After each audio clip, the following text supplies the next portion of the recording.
ಗಣಪತಿ ಹಬ್ಬಕ್ಕೆ ಏನು ಸ್ಪೆಷಲ್ ತಿಂಡಿ ಮಾಡಿದ್ಯಾ? ಪ್ರತಿ ಗಣಪತಿ ಹಬ್ಬಕ್ಕೆ ಮಾಡೋದೇನು ಹೇಳು? ಖಾರ ಕಡುಬು. ಅದನ್ನೇ ಮಾಡಿದ್ದೀನಿ. ತಗೋ ತಿನ್ನು.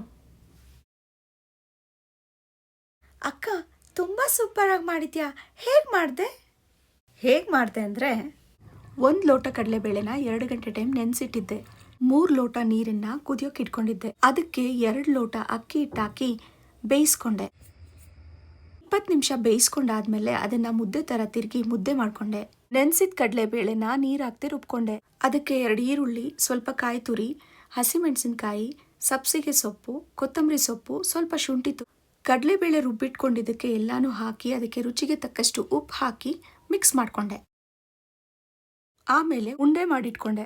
ಅರಿಶಿಣದ ಎಲೆನ ತೊಳೆದಿಟ್ಕೊಂಡೆ. ಅಕ್ಕಿ ಹಿಟ್ಟಿನ ಮುದ್ದೆನ ಸಣ್ಣದಾಗಿ ಉಂಡೆ ಮಾಡಿಕೊಂಡು ಅರಿಶಿಣದ ಎಲೆ ಮೇಲೆ ಪೂರಿ ಥರ ಲಟ್ಟಿಸ್ಕೊಂಡೆ.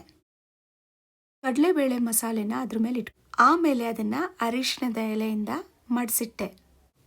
ಆಮೇಲೆ ಇಡ್ಲಿ ಪಾತ್ರೆಯಲ್ಲಿ ನೀರು ಕುದಿಯೋಕ್ಕಿಟ್ಟು ಅರಿಶಿಣದ ಎಲೆಯಲ್ಲಿ ತುಂಬಿಟ್ಟಿದ್ದ ಎಲ್ಲ ಕಡುಬುಗಳನ್ನ ಹವೆನಲ್ಲಿ 20 ನಿಮಿಷ ಬೇಯೋಕ್ಕಿಟ್ಟೆ.